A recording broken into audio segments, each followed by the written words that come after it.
반갑습니다. 대만은 지금 류정엽입니다. 안녕하세요. 전미숙입니다. 예, 오늘은 저희가 책 소개해 드리려고 운영하는 프로그램, 네, 책하오입니다. 네, 책하오라고 하는 프로그램입니다. 네, 이야기할 책이 뭐죠? 예, 오늘 이야기할 책은 이거입니다. 미각의 제국. 미각의 제국, 사실 이 맛에 대한 이야기를 담은 책인데요. 뭐 다 보셨으니까 저희는 이제 책을 이렇게 정해서 보고 있습니다. 이 책 발행된 지 꽤 오래됐어요. 2016년도에 예, 2016년 나왔네요. 1세가 5월에 출간이 됐었고요. 저희는 사실 본지 얼마 안 됐어요. 나온지는 좀 알았는데 또 대만에 있다 보니까 좀 늦지막하게 이제 같이 나눠서 보게 됐습니다. 네. 예, 이 책에 대한 이야기를 하기 전에 사실 이 책을 선정하게 된 배경이 있죠. 지금 현재 2019년도인데, 이제 네. 여름으로 향하고 있는 이 시점에서, 유튜브 같은 데 보니까 이렇게 예능 프로그램들 최근 들어서 이제 맛집, 뭐 음식 소개 이런 것들이 상당히 많더라고요. 자, 그렇게 되면서 맞물려서 이 맛에 대해서 좀 생각을 해보다가 책을 보게 됐습니다. 예능 프로그램 했을 때 맛 네. 하면은 그 화면상으로는 맛을 느낄 수가 없잖아요. 그렇죠. 그래서 이제 화려한 비주얼들, 이제 화려한 화면들 속에서 보면서도 그래요. 정말 저게 맛있어서 소개를 할까 하는 좀 의구심도 들고, 과연 그렇죠. 맛이란 무엇인가?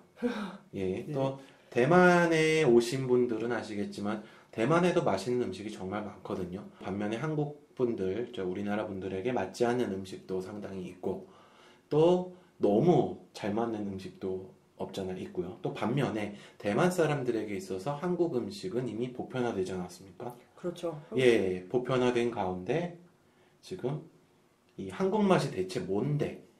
대만 사람도 이제 따지기 시작했어요. 여기저기 한국 식당이 생기다 보니까 그렇죠. 이 맛은 한국 맛, 저 맛은 네. 대만 맛, 막 이렇게 나누면서 한국 식당을 나누기 시작했습니다.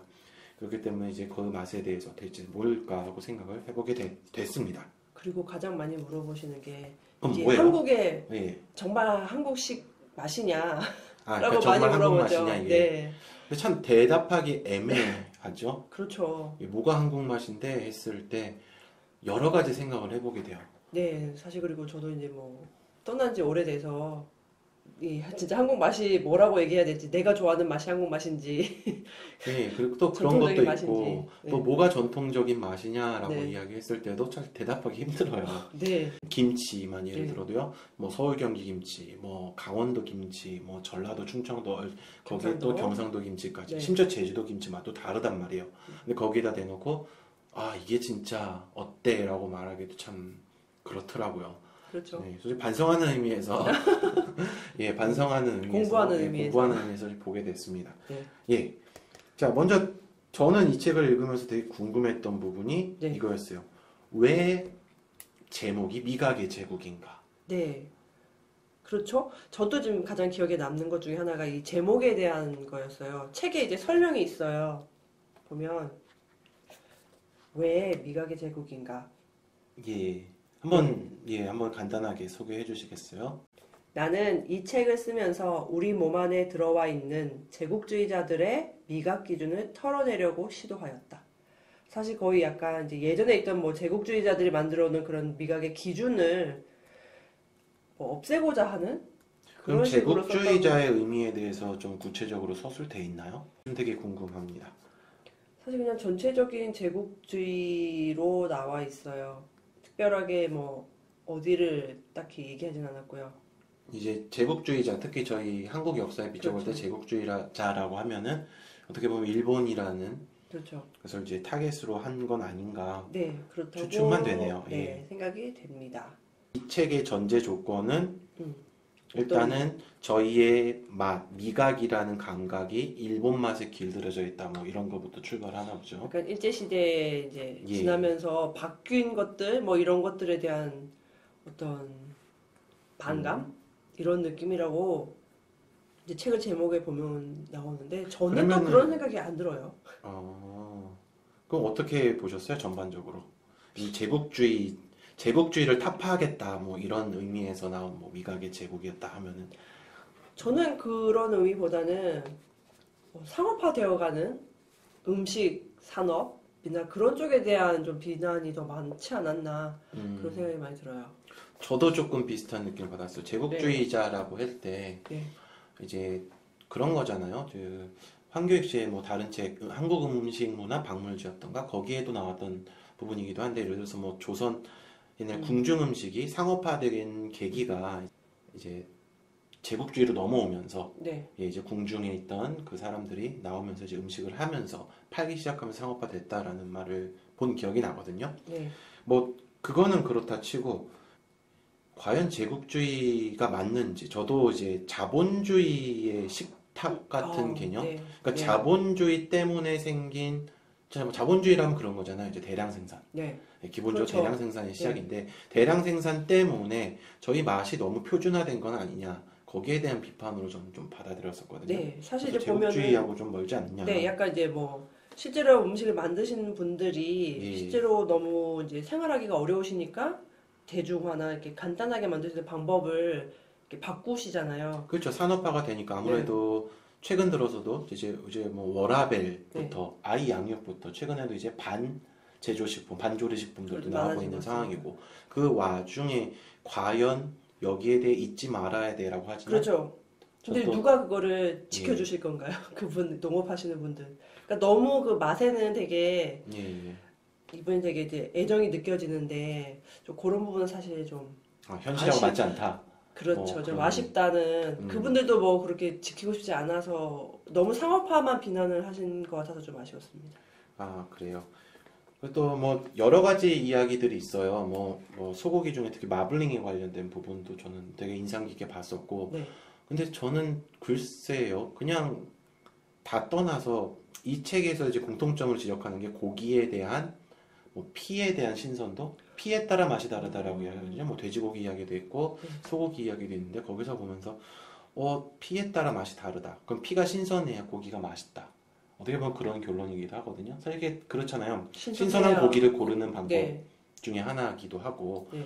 예, 그래서 틀린 말은 아닌데 또 막상 이제 피라는 단어를 들으니까, 네. 예, 뭐 육질이 뭐 어쩌고 저쩌고 이런 표현만 듣다가 이제 피라는 얘기를 하니까, 아 맞다. 사실 틀린 말은 아니죠. 예, 틀린 말은 예, 아니죠. 틀린 말은 아니고, 그래서 참 많은 생각을 하게 됐습니다.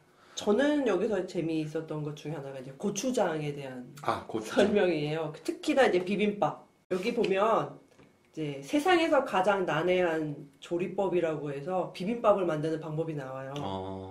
그리고 이제 마지막에 이제 말이 나오는데 그 의미가 뭐냐면 이제 각각의 맛이 입 안에서 느껴지는가? 라고 이렇게 의문을 던지시는데 근데 비빔밥이라는 것 자체가 네. 혼합해서 먹는 건데 네. 어떻게 보면은 각 재료들이 네. 합쳐져서 나오는 맛을 느끼기 위한 거 아닌가? 저는 이 대목에서 그 생각은 했었어요. 그러니까 근데 그게 낱낱이 맛을 느끼면 그냥 따로따로 먹지. 그렇죠. 차라리 그냥 따로따로 먹지. 뭐 네. 그걸 다 느껴지는 게 예술이냐? 저는 좀 이런 좀 반감 좀 있었거든요. 작가분께서는 이제 고추장이 없어야 나물 맛이 난다라고 이렇게 얘기를 하시는데. 근데 원래 비빔밥이라는 게 고추장을 넣어야 비빔밥입니까? 아니잖아요. 뭐 그럴 수도. 예를 들어 뭐 안동 헛제사밥 같은 경우 비빔밥으로 볼 수 있는 거잖아요. 고추장이 안 들어간 음식. 그렇죠. 그냥 근데 기본적으로 이제 비빔밥이 고추장을 넣고 비벼서 먹는 거잖아요. 저는 그냥 뭐 다 같이 이렇게 섞여 있는 그 맛이 그냥 그 자체가 좋으니까 비빔밥을 좋아하죠. 또 비빔밥 용도가 그렇죠. 빨리 먹을 수 있다는 거. 그다음에 굳이 반찬 하나씩 안 집어도 되니까 그냥. 그리고 이제 다 반찬 때려 남았을 먹는 때 거. 어머니께서 이제 처리하시는 같이 거. 이제 밥 섞어서. 저는 그냥 이거에 네. 대해서는 그냥 생활의 지혜다 이렇게 생각을 했었습니다. 그리고 이제 고추장에 대해서 얘기하실 때 이제 제가 기억하기로는 예. 자꾸 모든 것을 고추장을 넣어서 그냥 맛을 얼머버려버린다. 약간 그런 식으로 이제 표현해서 고추장에 대해서 약간 이제. 근데 그러면은 네. 그런 행동이 네. 제국주의의 잔재인가요? 참 묻고 싶네. 그렇죠. 제목, 그러니까는 저는 이제 많은 부분에서 계속 책을 읽으면 생각했죠. 이게 그런 거하고 관계가 제국주의자랑 있느냐. 관계가 있는가? 물론 있을 수도 있겠죠. 이제 많은 부분에서. 고추장이 이제 들어온 역사를 생각을 해보면, 네. 그렇죠. 1700년대 이후에 고추가 이제 들어온 걸로 이제 알려져 있고, 그렇게 되면서 고추장이 발달을 했어요. 그죠? 근데 고추도 되면서 사실 김치도 네, 예전에는. 하였다고. 음. 네, 사실 김치도 하였다고 이야기를 하죠. 네. 그는 고추가 들어오면서 빨개졌다라는 설도 있고요. 그래서 사실 몇백 년 안 된, 네. 그렇죠. 천년도 채 안 된, 음. 몇백 년밖에 안 지난 일이기도 한데 변할 수야 있죠. 또 그렇죠. 임진왜란 무렵에 뭐 고추가 들어왔다고 알려져 있으니까 네. 뭐 그럴 수도 있고 어떻게 보면은 글쎄요. 저는 잘 모르겠습니다. 시대가 변하면서 음식 먹는 습관 또 선호하는 맛이 달라지는 거에 대해서 이걸 아쉬워하는 건 이해가 가지만 너무 강하게 이제 이야기하신 건 아닌가. 네. 제목을 이런 이렇게까지 생각을 해봤습니다. 되게 강하게 말씀하실 필요는 없었을 것 같은데 책이 팔려야죠. 역시 알겠습니다. 그래서 고추장이 이제 제가 봤을 때 되게 기억에 남는데 이 책을 보면 그래도 이분이 얼마나 음식에 대해서 관심이 많고 애정이 많은지는 느껴져요. 되게 표현 같은 걸 보면 되게 잘하셨어요. 이렇게도 표현하시는구나. 저희는 네. 할 수 없는 그런 표현들을 많이 이제 예, 그래서 봤거든요. 되게 진짜 연구를 많이 하신 분이다. 네. 거기에 대해서 먹는 거에 대해서 또 반면에 이 그 책 미각의 제국 안에서는 뭐 맛집이라든가 뭐라든가요.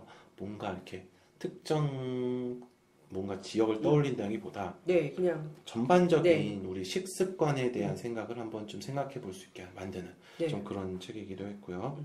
저 같은 경우는 두 가지 이야기하면 되겠습니다. 하나는 물이라는 것이 네. 있습니다. 네. 그래서 이제 중요한 부분이 사실 저는 그러니까 물이 좋아야 된다라는 말 많이 하잖아요. 그래서 물은 이런 말을 하시더라고요, 책에서. 물은 눈으로 봐서요, 이제 뭐 맑아야 하고요, 뭐 냄새가 없어야 한다 하면서 특히 마셨을 때 혀에서 가벼워야 한대요. 또 목구멍으로 넘길 때 부드러워야 한대요. 와. 근데 저는 이 표현에 대해서 상당히 공감을 했었어요. 그러니까 물이란 걸 마실 때 특히 대만 같은 경우는요, 살다 보니까 이제 그런 물들이 있어요. 그냥 단순히 수돗물 같은 거를 끓여서 파는 그 물이 있고 또 광천수라 그래서 네. 직접 이렇게 지하수를 가지고 네. 이제 파는 물들이 있는데 사실 이 맛들이 조금씩 차이가 있거든요. 네, 또 차이가 있어요. 알칼리성 물도 있고 되게 네, 종류가 저도 제가 많은데 좋아하는 물이 있고. 예, 그 브랜드마다 또 맛이 네. 조금씩 다른데 네. 이제 그 부분에 있어서 제가 좋아하는 물이 바로 이거다 라고 이렇게 정의를 딱 해주셨어요. 예, 혀에서 가벼워야 한다. 그 다음에 목구멍 넘길 때 부드러워야 한다. 다음에 넘기고 나서는 어때요? 개운해야 한다. 저는 이제 거기까지 하나 더 추가를 하고 어렵네요. 싶더라고요. 저는 뭐 그렇게까지 생각하진 않았고 저한테 맞는 향이라고 하나요? 사실 물에서도 그런 느낌이 있어요. 향에 냄새가 있어요. 그쵸. 저는 되게 거기에 되게 민감하거든요. 다른 건 잘 모르겠네요. 그래서 또 하나는요. 사실 물이 좋아야 음식이 좋은 건 사실인 것 같아요. 그렇죠. 뭐 라면을 끓여도 밥도 그렇고 예, 저는 그래요. 생수를 끓일 때랑 그냥 수돗물을 끓일 때랑 또 맛이 또 다르더라고요. 네, 또 하나는 이제 삼계탕 이야기가 나오는데 네, 삼계탕 저는 약간 깜놀했어요. 삼계탕의 원래 의미가 게삼탕이었다. 예, 이게 맞는 말이다라고 말씀을 하시더라고요. 자, 이유인즉 게삼탕과 삼계탕의 차이. 자, 게는 닭게자를 쓰죠. 네, 네, 닭게자. 닭이 먼저죠. 네. 아, 닭이 먼저인데 예, 게삼탕. 근데 삼계탕은 삼이 삼계탕은 먼저다. 인삼이 먼저고 사실 재료상에서 이제 네. 문제가 이야기를 하고요. 네, 또 재미난 거는요. 뭐랄까. 그렇기 때문에 이 황교익 씨는 이제 계산 인삼을 네. 많이 넣은 건 좋지 않다라고 이야기를 합니다. 사실 부차적인 거기 때문에 이렇게 이야기를 하고 또 이러시면서 또 이런 말씀하십니다. 이제 인삼보다는 황기 뭐 이런 것들이 더 잘 어울린다라고 말씀을 하시네요. 그래서 저는 이거 보면서 대만에도 유사한 음식들이 많거든요. 네, 아시죠? 이제 닭을 이용해서 네, 그렇죠. 온갖 재료를 넣어서 각 이름들이 다 다른데 또 게삼탕도 있어요, 대만에. 네, 대만에도 있고 아마 중국에도 있을 것 같아요. 저는 이제 중국 잘 네. 모르니까. 네. 예, 대만에서도 있었는데 이거 보면서 이렇게 대만 음식들이 좀 많이 떠올랐었어요. 이 파트에서. 아, 그래서 저도 이런 류들 이제 약재를 넣고 끓이는 음식들 특히 여름에 한 그릇 먹으면 좋거든요. 그래서 이제 그 부분이 인상 깊었습니다. 그리고 지금 예. 듣고 있으니까 또 생각이 나는 그 느낌이 또 생각이 나는데 그 당시 책을 읽었을 때 너무 많이 이거는 이거 이런 것이 맞다. 이런 맛이어야 된다. 라고 하시는 게 표현이 되게 많았어요. 좀 강한 표현들이 네, 많죠. 그래서 좀 약간 저는 그냥 자기가 좋아하는 것 정도만 표현하면 될 텐데 너무 강하게 이야기하시는 게 아닐까. 이거 아니면 다 틀린 건가? 저는 약간 그런 개인적으로 그래요. 개인적으로 두부를 되게 좋아하는데 네. 특히 두부라는 대목에서 이 네. 부분을 되게 네. 격하게 공감을 아, 그래요? 했었어요. 네. 저 같은 경우는 사실 고소한 향이 나는 두부를 되게 좋아하는 편인데 이런 말씀을 하시더라고요. 콩물을 과하게 끓이면 고소한 향은 강해질지 모르나 이 고소함으로 인해 두부의 품격이 떨어진다라는 말 하세요. 근데 여기서 대체 품격은 뭔 품격인가 싶기도 했었고 두부라는 게 사실 북방두부가 중국 쪽으로 보면요. 북방두부가 있고 남방두부가 있어요.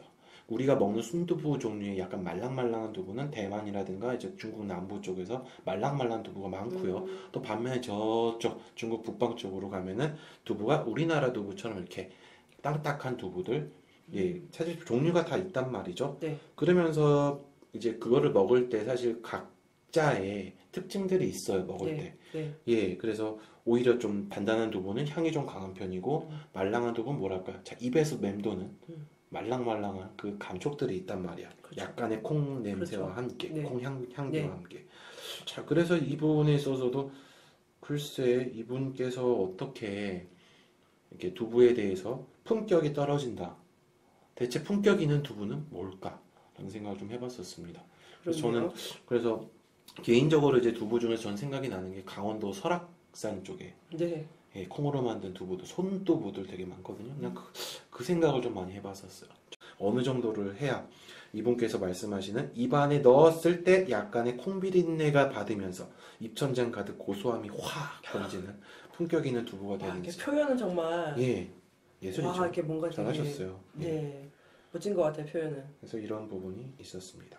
네, 그래서 사실 저희가 이제 대만에 살고 있잖아요. 예, 한국에 살고 있는 것도 아니고 또 어떤 것들은 잘 접하지 못하는 음식들인데 그래도 책을 보면서 아, 이런 게 있었지. 사실 그런 것도 떠올리고 예, 그래요. 그러니까 좀 감사하기도 해요. 이 책을 보면서 한국 음식에 대해서 특히 타지에서 많이 생각해 볼 수 있는 계기가 됐어요. 내가 그러니까 잊지 못하죠. 한국 음식은. 하지만 그렇죠. 자칫하면 내가 잊을 수 있는 그 맛에 대한 감각이라 그럴까요? 거기에 네. 대해서 한 번쯤 생각해 볼 수 있어서 참 좋았습니다. 네. 예, 어떠십니까? 좋은 점 있었어요? 네, 좋은 점은 아까 말한 것처럼 되게 이제 다양한 표현들 다양한 거의 이런 것들을 이제 표현할 일이 없다 보니까 예. 쓸 일도 없고 할 일도 없고 네, 그랬는데 이제 책을 보면서 아, 이렇게 표현하는구나 되게 그러면서 이제 맛에 되게 풍부함을 그냥 눈으로 봤다는 그런 느낌? 네, 하지만 이제 아쉬운 거는 좀 너무 이제 자기 주장이 좀 강하시니까 그런 부분에서 약간 그러니까 그 뭐지? 부정적인 말이나 이제 단어 선정에서 네, 좀, 단어 선정이 되게 예. 부정적이거나 이렇게 불만에 대한 부분이 좀 많아서 사실 그런 부분이 조금은 아쉬웠다. 그런 부분에 대한 불만은 일종의 제국주의를 타파하는 건 아니었을까라는 생각이 드네요. 네. 그래서 강하게 비판하시고 여러저래 해야 된다 하고 계시지만 사실 우리 생활을 비추어 볼 때 자본주의 식탁, 자, 지금은 심지어 워라벨에 뭐 워킹맘까지 등장을 하는 세대에서 이런 친구들이 사실 맛의 표준화가 되기 쉽거든요. 그럴 수밖에 예, 없죠. 그래서 더군다나 뭐 대기업에 의한 이제 반조리 식품들 네. 많이 유행을 하고 있고 네. 그런 와중에 맛의 표준화가 이루어질 텐데 예, 그래서 한번 그런 분들도 한번 생각해 볼 수 있는 좋은 시간은 아닌가. 예, 네, 내가 그리고 김치를 이런 한번 좀 또 만들어보고 예, 내 맛을 찾아가고 네. 예, 이런 것도 좋은 것 같다는 생각을 해봅니다. 그래서 어떤 면에서는 이런 책이 있어야 또 어떤 음식에 대한 네, 생각을 할 수 있게 만들 수 있겠다라는 생각도 또 금방 들었습니다. 그래서 뭐 많은 반감이 있을 수 있어요. 하지만 뭐 좋게 봅시다.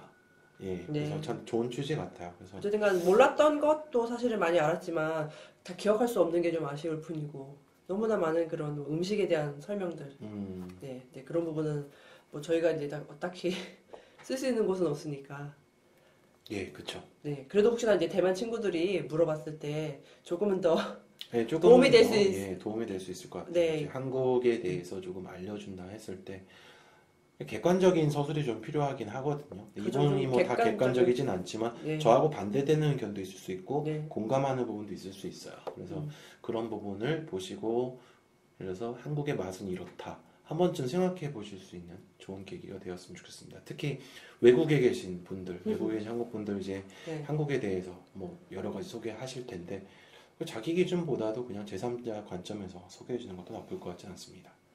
예, 네. 자 오늘 미각의 제국에 대해서 네. 잠시 이야기를 나눠봤습니다. 예, 오늘 여기까지 할까요? 네. 네, 지금까지 책하오였습니다. 책하오였습니다.